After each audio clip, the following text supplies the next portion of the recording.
வணக்கம் நண்பர்களே, வாங்க நாம் கத்திரிக்காய் காரக்குழம்பு எப்படி வைக்கிறதுன்னு பார்க்கலாம்.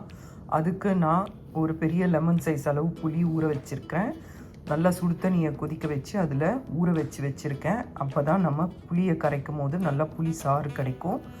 நீங்கள் சுடு தண்ணியில் ஊற போட்டு அதுக்கப்புறம் ஒரு 10 நிமிஷம் நல்லா ஊறின பிறகு கரைச்சி எடுத்துக்கோங்க. உங்களுக்கு தேவையான அளவு புளியை சேர்த்துக்கோங்க.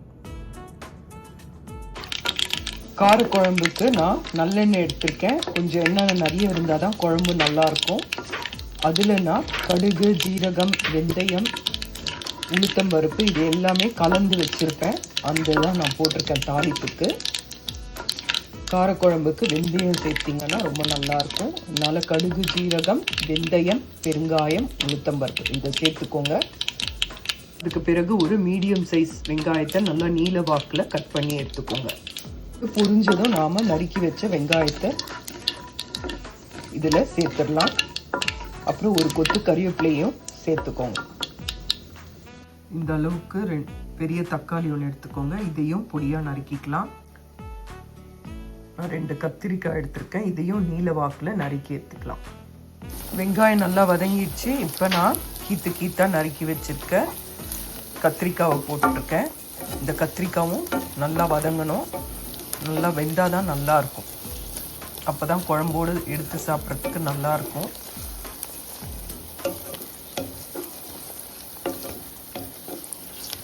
இது நல்லா வதங்கின பிறகு தக்காளி ஆட் பண்ணிக்கலாம். ஒரு கொத்து கறிவேப்பிலையும் ஆட் பண்ணியிருக்கேன். இது நல்லா வதங்கட்டும். வதங்கின பிறகு பார்க்கலாம். பாருங்கள், கத்திரிக்காவும் இந்த அளவுக்கு வதங்கிடுச்சு. இந்த ஸ்டேஜில் தக்காளியும் சேர்த்து நல்லா வதக்கலாம்.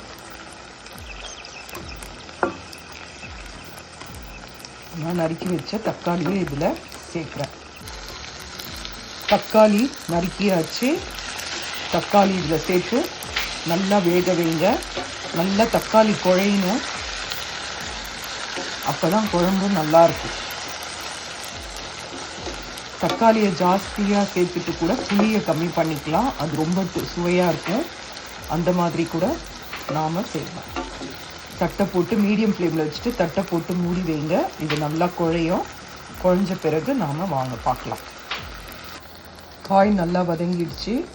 இந்த ஸ்டேஜில் நம்ம 1/2 டீஸ்பூன் மஞ்சள் பொடி, தேவையான அளவு உப்பு, 2 டேபிள் ஸ்பூன் குழம்பு மிளகாய்த்தூள் இதை நாம் அதில் சேர்த்துடலாம்.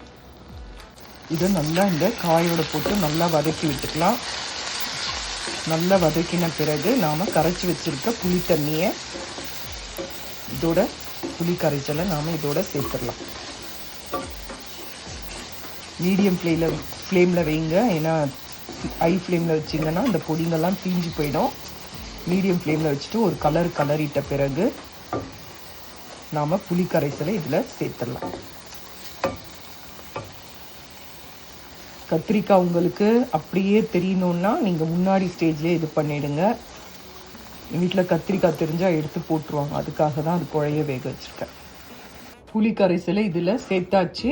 இப்போது உங்களுக்கு எவ்வளோ தண்ணி வேணுமோ அந்த அளவுக்கு தண்ணி சேருங்க. தண்ணி சேர்த்து நல்லா கொதிக்கணும். புளியோட அந்த பச்சை வாசம் போகிற வரைக்கும் நல்லா கொதிக்கணும். உப்பு காரம்லாம் டேஸ்ட்டு பார்த்துக்கோங்க.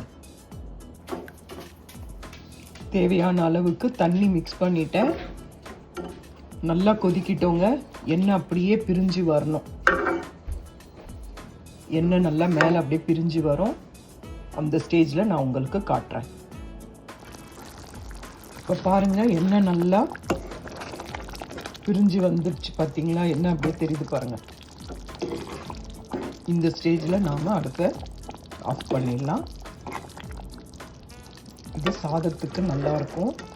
இட்லி தோசைக்கு கூட தொட்டுக்கலாம். தயிர் சாதத்துக்கு இன்னும் அருமையாக இருக்கும். உங்களுக்கு விருப்பம் இருந்தால் கொஞ்சம் வெல்லம் சேருங்க. இன்னும் கொஞ்சம் இந்த புளிப்பு, காரம், உப்பு இந்த வெல்லம் சேர்க்கறனால அது இன்னும் நல்லா தூக்கலாக இருக்கும். அவ்வளோதாங்க, கத்திரிக்காய் காரக்குழம்பு ரெடி.